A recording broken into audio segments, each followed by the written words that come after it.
ቀጣዩን የትንሣኤ በዓል በኢየሩሳሌም ለማክበር ምዝገባው ሊጠናቀቅ በጣት የሚቆጠሩ ቀናት ብቻ ቀሩ።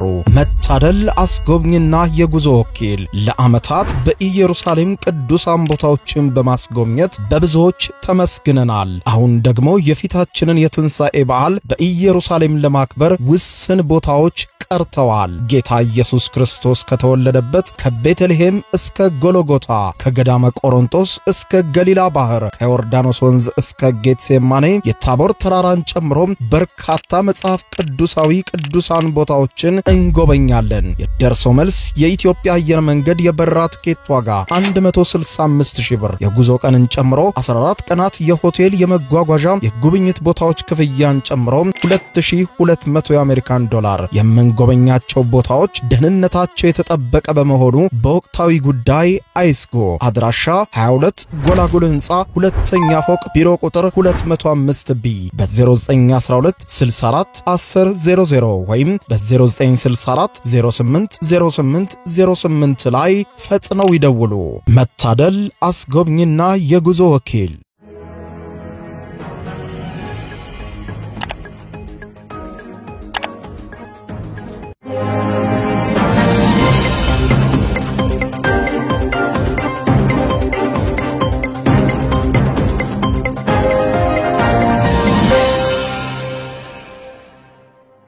ጤና ይስጥልኝ ክቡራትና ክቡራን የዩቲዩብ ቻናል ቤተሰቦች፣ የሰዓቱን 3 አጫጭር መረጃዎች ይዤ ቀርቤያለሁ። እስከ ፍጻሜ አብራችሁኝ ቆዩ። በቅድሚያም ከወደ ጎረቤት ሶማሊያ ስንጀምር የሶማሊያው ፕሬዝዳንት ሐሰን ሼህ መሐመድ ከቤተ መንግስታቸው ወጥተው ወደ አየር ማረፊያ እያቀኑ በነበረበት ወቅት ፈንጂ ተጥሎባቸዋል። ከከባድ የግድያ ሙከራም ለጥቂት ማምለጣቸው ተነግሯል።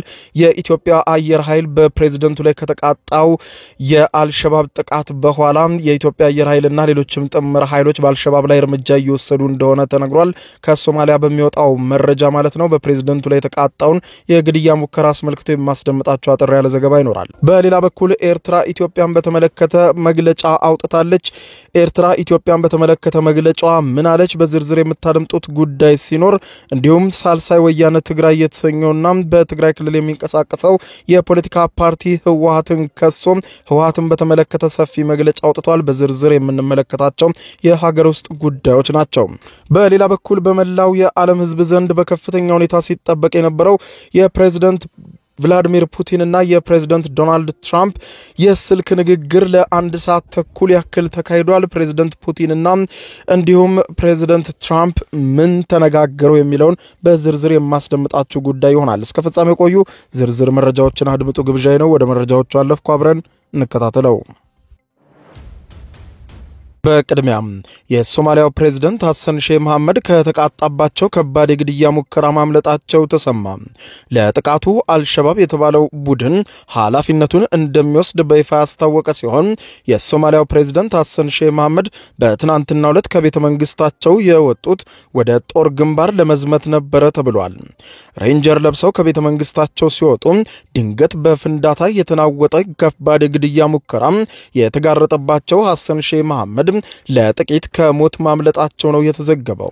ትናንትና በሞቃዲሾ ከሚገኘው ቤተ መንግስታቸው ተነስተው ወደ አየር ማረፊያው ጉዞ በጀመሩበት ወቅት ያልተጠበቀ አደጋ ያጋጠማቸው የሶማሊያ ፕሬዝዳንት ሐሰን ሼህ መሐመድ በተጠመደ ፈንጂ የሚጓዙበት መኪናዎች ላይ የፈነዳ ሲሆን ይህንም ተከትሎ ፕሬዝዳንቱ በዚህ አደጋ እንደተገደሉ ተደርጎ ዘገባዎች ቀርበው የነበረ ቢሆንም የፕሬዝዳንቱ የደህንነት አማካሪ ግን ፕሬዝዳንቱ ምንም አልሆኑም አሉ ሲሉ በማህበራዊ ትስስር ገጻቸው ጽፈዋል። ፕሬዝዳንቱ ከዚህ አደጋ በኋላ ወደ አየር ማረፊያው ተጉዘው በሄሊኮፕተር ወደ ሂራን ግዛት መሄዳቸውም ተዘግቧል። በዚያው በአካባቢው ባለስልጣናትና ወታደራዊ መኮንኖችም አቀባበል ሲደረግላቸው የሚያሳዩ ምስሎችም ተሰራጭተዋል ተብሏል። በዚህ አካባቢ በሶማሊያ መንግስትና በአልሸባብ ቡድን መካከል ጦርነት የሚካሄድ ሲሆን ፕሬዝዳንቱም ወደዚህ ለመሄድ ያቀዱት በስፍራው ተገኝተው ወታደሮቻቸውን ለማበረታታት አስበው ነበር። በመሆኑም ወታደራዊ ዩኒፎርም ለብሰው የታዩት እኚሁ ሐሰን ሼህ መሐመድ ይበንዲ እንዳለ ታዲያም የአልሸባብ ቡድን ለዚህ ጥቃት ኃላፊነቱን እንደሚወስድ ገልጾ በፕሬዝዳንቱ ላይ ያነጣጠረ ቀጣይ ጥቃትም እንደሚፈጽም ዝቷል። በሌላ ዜና በኢትዮጵያና በኤርትራ መካከል ያለው ውጥረት እየተባባሰ ባለበት በአሁኑ ሰዓት ኤርትራ አስቸኳይ መግለጫ ሰጠች። የኤርትራ ውጭ ጉዳይ ሚኒስትር ኦስማን ሳሌም በኤርትራ መዲና በአስመራ ለውጭ ሀገራት አምባሳደሮችና ለተባበሩት መንግስታት ድርጅት ኃላፊዎች መግለጫ መስጠታቸውን የተዘገበ ሲሆን በመግለጫቸው ወቅት ሀገራቸው ኤርትራ ኢትዮጵያ የጎረቤቶቿን ሉዓላዊነትና የግዛት አንድነት እንድታከብር ጫና እንዲያደርጉ ለዓለም አቀፉ ህብረተሰብ ኤርትራ ድምጿን ታሰማለች ስትል የዓለም አቀፉ ማህበረሰብና የሚመለከታቸው አካላት ሁሉም ይህንን ጥያቄያችንን ቸል እንዳይሉት ኢትዮጵያ ላይ ጫና ያድርጉልን ብለዋል። የኤርትራው ውጭ ጉዳይ ሚኒስትር በመግለጫቸው የኤርትራው ውጭ ጉዳይ ሚኒስትር አክለውም ኤርትራ በቀጠናዊ ግጭቶች ውስጥ ትገባለች በሚል የሚቀርብባትን ክስ ጉዳይ ማስተባበያ የሰጡ ሲሆን በኢትዮጵያ የባህር በር ፍላጎት ላይ ኤርትራ ያላትን አቋም ሲናገሩ የተዛባና ጊዜው ያለፈበት የባህር ዳርቻ ፍላጎት ነው የኢትዮጵያ ፍላጎት ሲሉ የኢትዮጵያን ወሳኝ ጥያቄ ለማጣጣል ሞክረዋል። የኢትዮጵያ የባህር በርና የባህር ኃይል የጦር ሰፈር ምኞቷ ግራ የሚያጋባ ሆኖብኛል ብለዋል። ኢትዮጵያም በዲፕሎማሲ ወይም በወታደራዊ ኃይል የባህር በር ላይ መዳረሻና የባህር ኃይል የጦር ሰፈር ለማግኘት ባላት የተሳሳተ ጊዜው ያለፈበት ምኞት ኤርትራ ጉዳዩ ግራ አጋብቷታል ሲሉም ለዲፕሎማቶቹም ውጭ ጉዳይ ሚኒስትሩ መግለጫ ሲሰጡ በኤርትራ ብሔራዊ የቴሌቪዥን ጣቢያ ታይተዋል። እንደ አውሮፓውያኑ አቆጣጠር በ2022 የሰሜን ኢትዮጵያው ጦርነት ካበቃ በኋላ ሰራዊታችን ኤርትራ በዓለም አቀፍ እውቅና ወደ ተሰጣት ድንበር እንዲዘዋወር አድርገን ሰራዊታችንን ከኢትዮጵያ ግዛት አስወጥተናል የሚሉት ኦስማን ሳሌም የኤርትራ ሰራዊት አሁንም በኢትዮጵያ ግዛት ውስጥ እንዳለ የሚነገር ማንኛውም ነገር ትክክል አይደለም፣ የኤርትራን ስም ለማጥፋት እንጂ ሰራዊታችን በኢትዮጵያ ውስጥ የለም ሲሉ ለማስተባበል ሞክረዋል። የኤርትራ ሰራዊት አሁንም በኢትዮጵያ ግዛት ውስጥ እንዳለ የሚነገር ማንኛውም ነገር ስህተት ነው ብለዋል።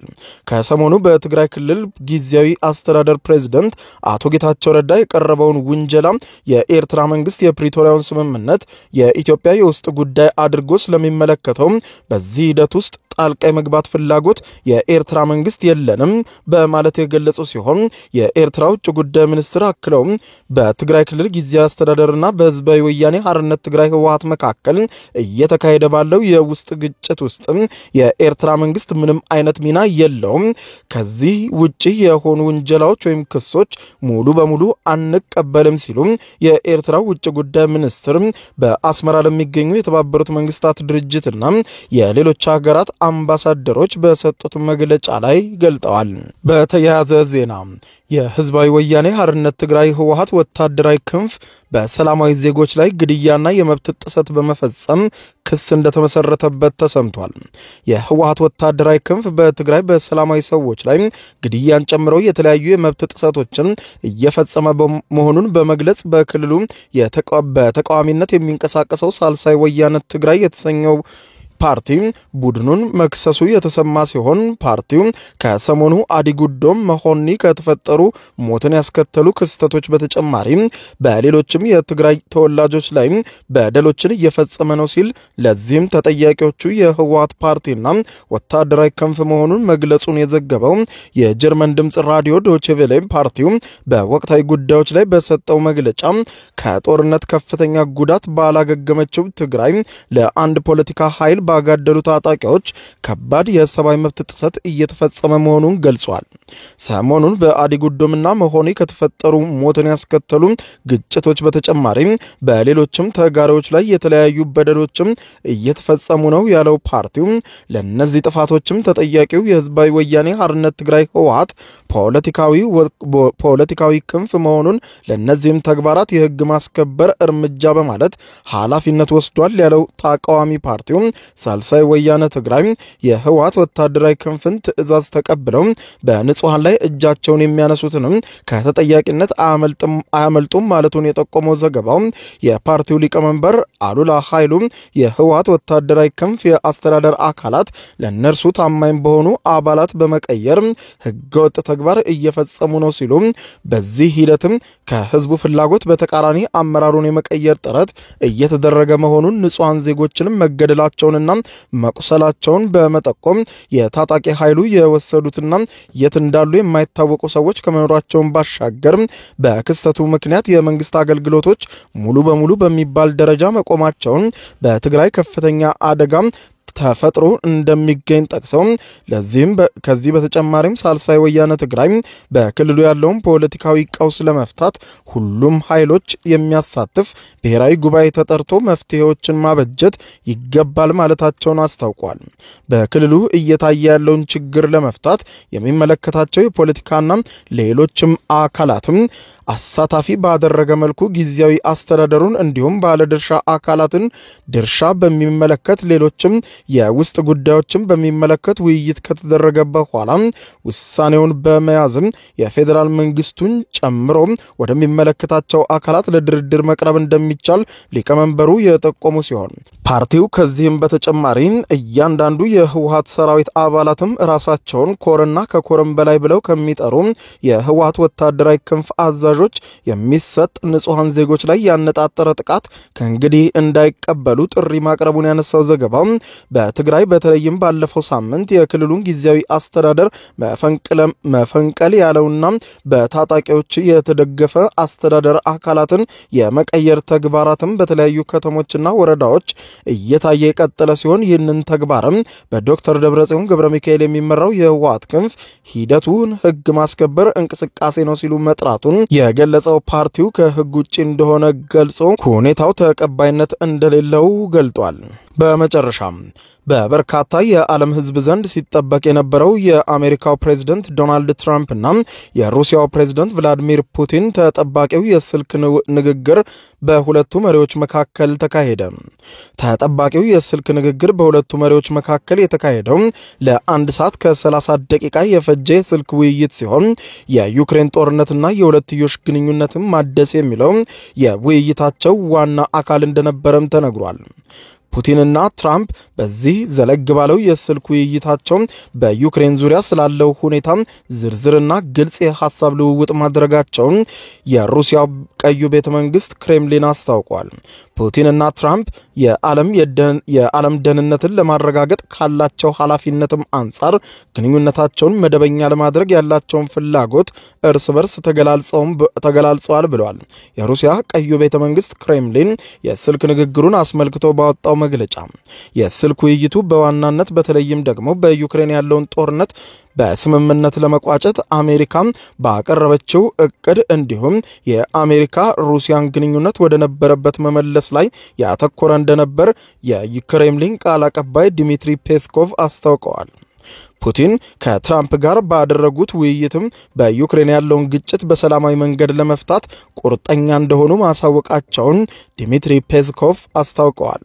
የ30 ቀናት የተኩስ ስምምነት እንዲደረስና በዩክሬን ያለው ግጭት በሰላማዊ መንገድ እንዲፈታ ለዩክሬን የሚደረገው የውጭ ወታደራዊና የመረጃ ድጋፍ ሙሉ በሙሉ መቆሙ ቁልፍ ቅድመ ሁኔታ መሆኑን ሩሲያ በጥብቅ ያሳሰበች ሲሆን ይህ ሁኔታ ባልቆመበት ሁኔታ ድርድር የማይታሰብ መሆኑን አስረግጣው ለፕሬዝዳንቱ ገልጻለች ተብሏል። ፑቲንና ትራምፕ በስልክ ውይይታቸው የሁለቱ ሀገራትን ግንኙነት ማሻሻል ላይ መወያየታቸውን ደግሞ ነጩ ቤተ መንግስት ዋይት ሃውስ ከአሜሪካ አስታውቋል። በአሜሪካና ሩሲያ መካከል ያለው የተሻሻለ የሁለትዮሽ ግንኙነት ትልቅ ጥቅም እንዳለው መግባባት ላይ ተደርሷልም ብለዋል። ጦርነቱ በቆመበት ፍጥነት በሩሲያ ላይ የተጣሉ ተደራራቢ ሁሉም ማዕቀቦች እንዲነሱ አሜሪካ መስማማቷም ተነግሯል። የሁለቱ ሀገራት የወደፊት ግንኙነት በርካታ ኢኮኖሚያዊ ስምምነቶች እንዲሁም ከሰላም ጋር ተያይዞ የጂኦፖለቲካዊ መረጋጋቶችም ያስገኛልም ተብሏል። ትራምፕ የአሜሪካው ፕሬዝዳንት ሆነው ከተሾሙ በኋላ በሁለቱ ፕሬዝዳንቶች መካከል ይፋዊ የስልክ ውይይት ሲደረግ ይህ ባጠረ ጊዜ ለሁለተኛ ቀን ነው። በፑቲንና በትራምፕ መካከል የመጀመሪያው ስልክ ጥሪ የተካሄደው በየካቲት ወር እንደነበር ይታወቃል። ትራምፕ በምርጫ ቅስቀሳቸው ወቅትም ከፑቲን ጋር ያላቸውን መልካም ግንኙነት በመጠቀም ሩሲያ በዩክሬን የምታደርገውን ወታደራዊ ዘመቻ በ24 ሰዓት ውስጥ ማቆም እንደሚችሉ ከዚህ ቀደም መናገራቸው ይታወቃል። ትራምፕ ወደ ዋይት ሃውስ ከተመለሱ በኋላ በፈረንጆቹ በ2022 በሩሲያና በዩክሬን መካከል የተጀመረው ጦርነት እልባት እንዲያገኝ ግፊት ሲያደርጉ ቆይተዋል። ዩክሬንን በማስገደድና ማዕቀቦችን በዩክሬን ላይ በመጣል ዩክሬን ያለ ቅድመ ሁኔታ ለድርድር እንድትቀመጥ እጅ እንድትሰጥም አድርገዋል። አሁን ደግሞ ከሩሲያው ፕሬዝዳንት ቭላዲሚር ፑቲን ጋር ንግግር ያደረጉት ትራምፕ ጦርነቱን ለመቋጨት የመጨረሻው ምዕራፍ ላይ እንዳሉ አመላካች ነውም ተብሏል። ክቡራን አድማጮች ለሰዓቱ ብታደምጧቸው መልካም ናቸው ያልኳቸው አጫጭር መረጃዎች የሰማችኋቸው ነበሩ። ከሰዓታት በኋላ በሌላ መረጃ ተመልሰን እስከምንገናኝ በያለንበት የዓለም ዳር ቸር እንቆይ።